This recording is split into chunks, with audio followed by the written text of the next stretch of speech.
What's up, guys? Welcome to Mass Effect Talks. Today I'm going to talk about the Elcor and the Volus, which are the last two of the main species. I've done every species before the Elcor and the Volus.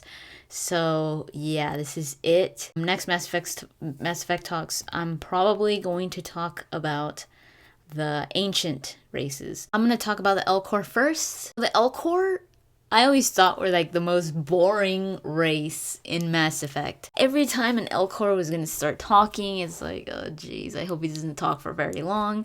And of course they always did talk for very long, and it was like, you just gotta love the Elcor. Even though they are boring, it's really interesting why they talk the way they talk. And why they move the way they move. Because there are reasons to that. It's not just, oh, it's because they're big and slow. No, it's because there's a reason to it. And that's one of the things that I love the most about the Mass Effect races, that when I've been reading all about them, I always find really interesting things to them. BioWare not only came up with the races just because, oh, this guy looks cool.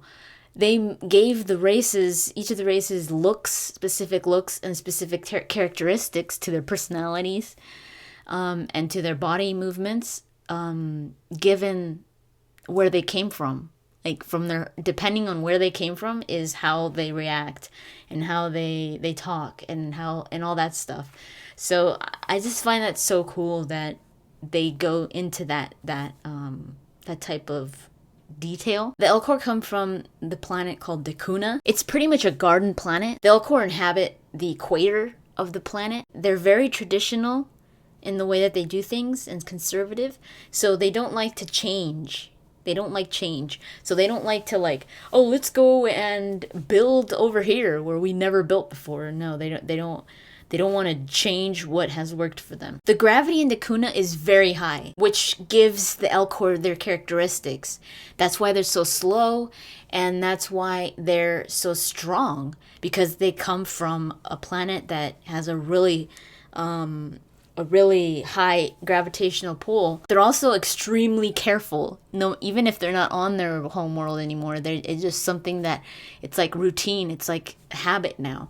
They're always very careful with the way that they walk and all that, because in Dakuna, any little slip or fall could be deadly because of this gravitational pull. So all of this, having to be careful, them being very, used to being situated just in one specific area, has really made them, it's formed their psychology to be very conservative and very deliberate in what they do. Like I said, the thing that really interests me the most about the Elcor is the way that they talk. The way that they always have to say an emotion in the beginning of their sentence, like, overjoyed, blah, blah, blah, or sad, blah, blah, blah. And the reason for that is because they have a lot of communicating factors, unlike ours. We have the ability to heighten our speech or to lower it, or facial expressions, body movements and all that, to express the way that we feel. But Elcor don't have that. They have it in a different way, which is, to other Elcor, it's through scent, and it's also through something that's called subvocalized infrasound. What this is like very, very unnoticeable noises in the way that they speak and all that. That is only picked up by other Elcor. These sounds are the ones that convey the emotion that the Elcor is feeling, or convey the meaning that they're trying to explain or communicate. So that's why they have to constantly be explaining what they're feeling to humans, because humans, they don't know, or other races, they don't pick up on those slight little noises and scents and stuff like that. The Elcor have like a group of Elcors that they call the Elders. What is believed is that in prehistoric times, the Elcor they would move around in packs. Like they would move.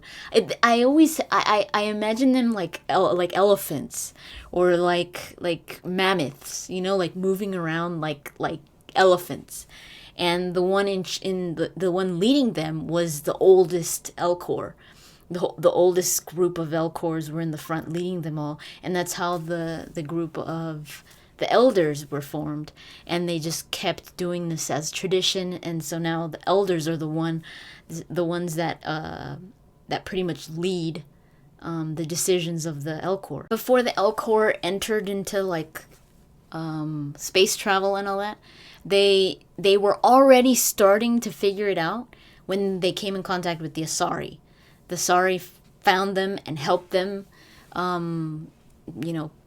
get out there in space, and they found the first mass relay, the Elcor. And within a single lifetime, they established a regular trade route to the Citadel. And then soon enough, they got an embassy on the Citadel. They became a species that is pretty important for the Citadel, but not as important like to join the council. Not even as important to have their own embassy, because they share it with the Volus, which I'll talk a little bit more about when I go into the Volus. The Elcor are a little more accepting about it. They're very used to staying in just specific places. In the Citadel, you only see a few Elcor. In different planets, you don't see Elcor all over the place. They prefer to stay on their colonies, on Elcor colonies. They don't like to travel in space because of their physiology, and because of this whole gravity thing. They're so heavy. It's inconvenient for them. Changing gravitational poles throughout the galaxy. So they tend to stay in places that they're more comfortable and are more practical for them, because they're big, slow, and they can't get around easily as other races could. They're also a species that's used to being out in the open air. Again, elephants always come to my mind, because I see them like in herds or something, like outside, and I just find that so interesting that they're one of the main races, and they have so many animalistic features about them. They're they're on four legs, but they're coherent. They could communicate with you. They have culture. I think that's so cool. Their government is also very stable. Mostly because of their conservative nature, how they stick to what has worked for them in the past. They don't change it. They actually make past situations into like precedent, and they add it into like their jurisprudence, which is like the philosophy of law. They rely a lot on past experiences and what has worked in the past. They're very slow in making decisions. They want to analyze and observe everything and make sure that everything is done carefully and all that. The Elcor government is not the elders. The Elcor government is called the courts of Decuna. The elders are the ones that give the courts of Decuna and any other Elcor guidance, like I was saying, or like recommendations on what to do. So the courts of Decuna are constantly in contact with the elders to get recommendations and make sure that everything is done correctly and all that. The elders are also in charge of making these precedents that I was talking about, in recording past situations and what was done, or also coming up with theoretical situations, even theoretical crisis situations, how to respond to it. It's like they have handbooks for everything on how to do these things. Without these handbooks, the Elcor they feel lost. Like I said, change makes them nervous. It makes them not really trust the outcome. So for anybody that studies the Elcor closely, that they do their research, say another race that were to go to these Elcor libraries and read these handbooks of the Elcor, the Elcor could be one of the most predictable races in the galaxy. You could, if you were to research all this stuff, you would know exactly how the Elcor were to respond to any given situation, which is kind of a good thing and kind of a bad thing, because I mean, it's good to be prepared for things, but it's also not too good, like say for the enemy, for you to be so predictable, because they could just counter your response like immediately, because they're like they already know how you're gonna respond to something. The Elcor economy is pretty small. It's kind of it's a little bit larger than the alliances, but it's very well developed, which doesn't surprise me. That's what an Elcor is take your freaking time to do everything, to move, to talk, to everything. Dakuna is a planet that overflows with natural resources. So they're pretty set when it comes to that. When it comes to trade, they only trade in finished goods. When it comes to their military, I think this is what interests me the most out of the way their lifestyle. Since the Elcor are so slow in decision making and in preparation and all that, they're so deliberate. They're not good at, say, like combat or military decisions, like on the fly, because they can't make military decisions on the fly. They've got to like take their time and be like, oh, could you give us at least a few years? No, you're gonna be bombed today. So what they have are sophisticated VIs that make these decisions on the fly. So if they're ever in some kind of combat situation where they have to make quick decisions, they refer to the VI. And these VIs could choose from thousands of gambits. Gambits are like gambles, almost like sacrificing one thing to get to get like in chess, like if you were to sacrifice a pawn, but you were to gain something else, you were to say save a bunch of your men or whatever, or save the queen, then that would be a useful gambit. So that's what the VI does, is it could determine within thousands of gambits in a combat situation whatever is most useful for the Elcor in that moment, or not useful, but with the best decision.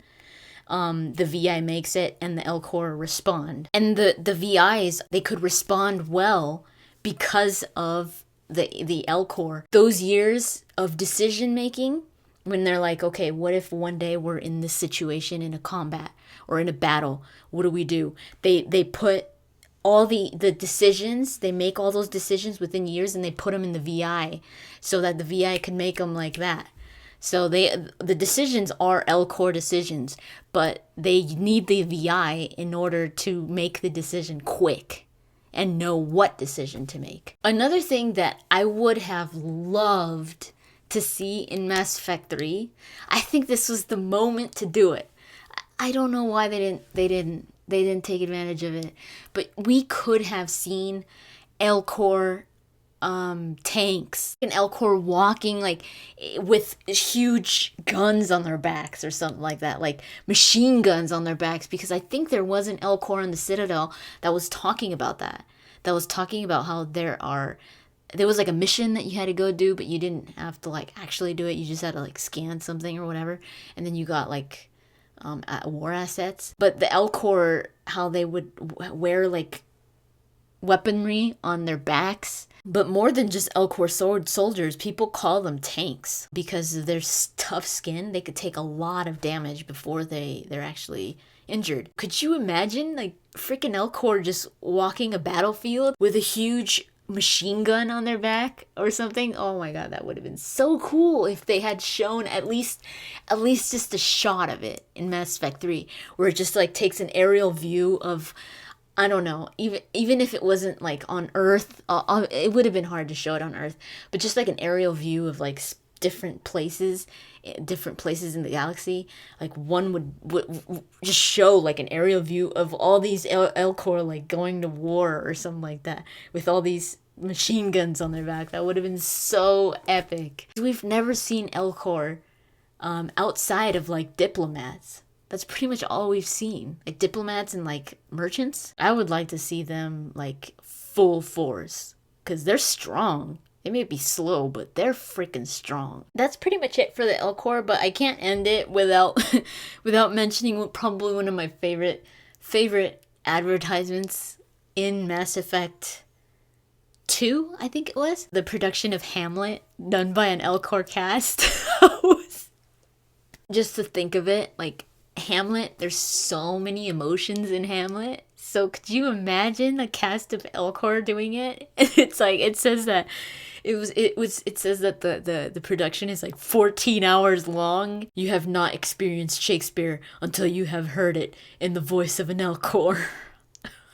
Now for the Volus. I paired up the Volus and the Elcor because they're almost opposites. Like the Volus is pretty much the opposite of the Elcor. And then they share the embassies together. The Volus are funny. I love the Volus. I've always imagined the Volus without their suits, looking like little moles. I would love to see a Volus without its suit. The Volus are kind of like the Quarians when it comes to the suits, because not like because of their immune system, but because they can't survive outside of the environment and the specific environment of their homeworld, Irun. The environment that they live in, a lot of other creatures or races would not be able to survive there because it's a high ammonia-based biochemistry where they come from. So the traditional nitrogen or oxygen air that is normal for other species, like say humans, is poisonous to the Volus. It's also because of the pressure. They have a high pressure greenhouse atmosphere. So if they were not to wear the suit and they were to go to other places where, like say Earth or say the Citadel or whatever, where the pressure is lower, their skin would actually open up.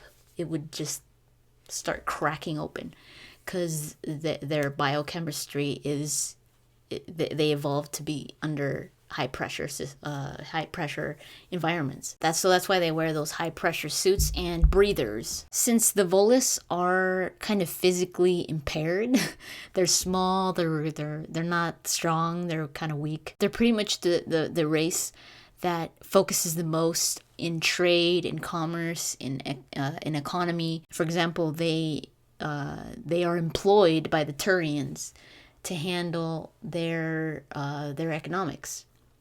Because the Turians are they're a highly military race. They don't really like to stick their hands in the economy and all that. They're not really good at that, so they hire the Volus for that, which benefits the Volus a lot. They're pretty much backed by the Turians. It's hard for people to mess with the Volus because they have the Turian hierarchy on their backs. They're like bodyguards. They've got Turians to support them. One thing that you see a lot of in Mass Effect when it comes to the Volus is that they're really bitter. They're also very proud. They're very proud to be Volus, but very bitter. They hate humans. They don't like Quarians. They feel above them in many ways, and it all comes down to when they arrived at the Citadel. They feel like they deserve higher status than they have, because they were actually the third race to have an embassy on the Citadel. It was the Asari, the Solarians, and then the Volus. They were there before the Turians, and they still don't have a spot on the council. So that's what's made them very bitter, because they've provided so much for the council, for the galaxy, when it comes to trade and all that, they're really bitter that they don't have a higher position. They have to share an embassy with the Elcor, and that's pretty much all they have, is just an embassy. They've always fought for a spot on the council. They started hating humans even more when the humans got a spot on the council before the Volus, when the humans are one of the newest races in the galaxy. The Turians' position on the council, they kind of understand, because the Turians got a position on the council because of the Krogan rebellions. The Turians, if it weren't for the Turians, the Krogans probably would have annihilated everybody. So the Turians, thanks to the Turians, that was all solved. They are the strongest military in the galaxy. When it comes to naming it military and not just brute force, because then you would consider the Krogans as well.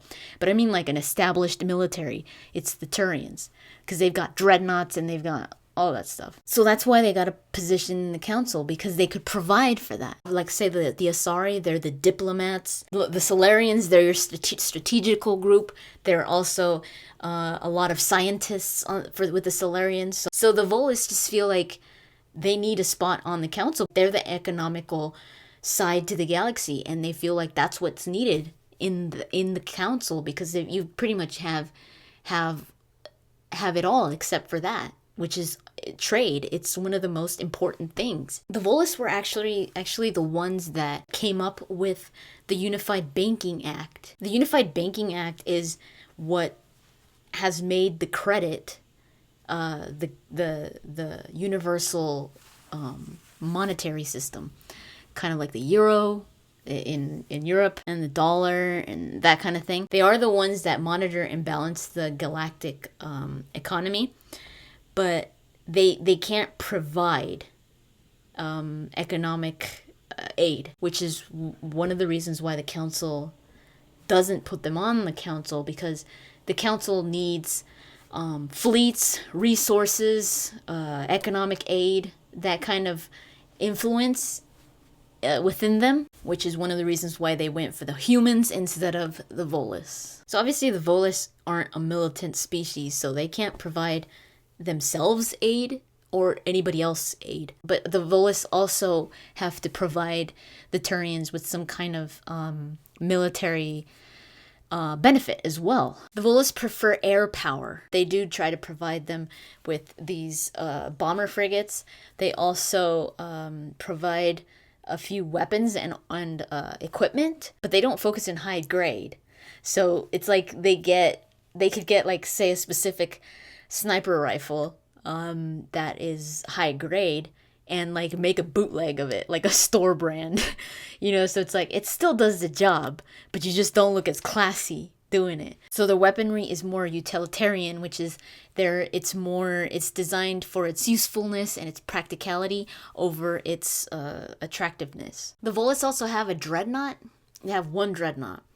And for it to be a Volus dreadnought, where you're just like, oh, the Volus have a dreadnought, that's so cute. It's actually pretty well armed. It's called the Kunu. For a Turian general to tour this dreadnought and actually say that the Kunu was capable of charring a planet 3 times over, that means that this dreadnought is it shouldn't be taken lightly, even if it is a Volus dreadnought.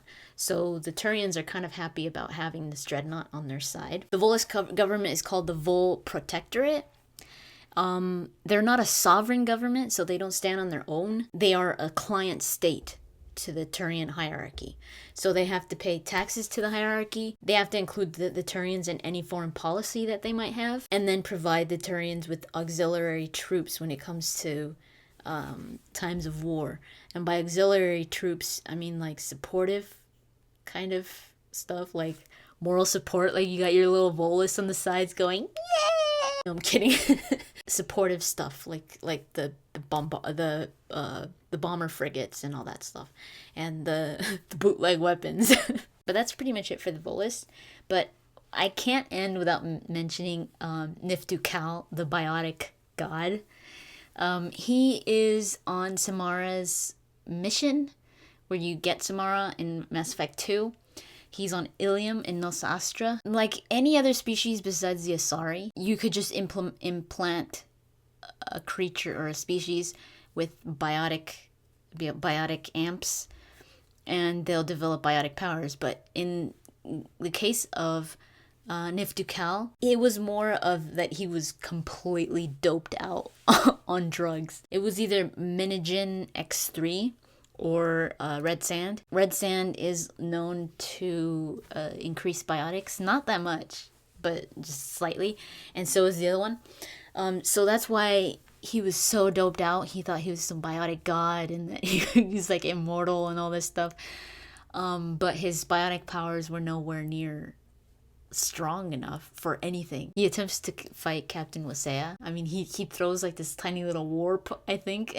Barely tickles her. He's probably one of the most famous Volus, aside from like Barlavon and Din and all that, but I think he's probably the most loved when it comes to Mass Effect fans, the biotic god. Another thing I forgot to mention actually is that the Volus, their names, they have 2 names, but they don't have a family name. They don't have last names. They have 2, like a, let's say, a first name and a middle name.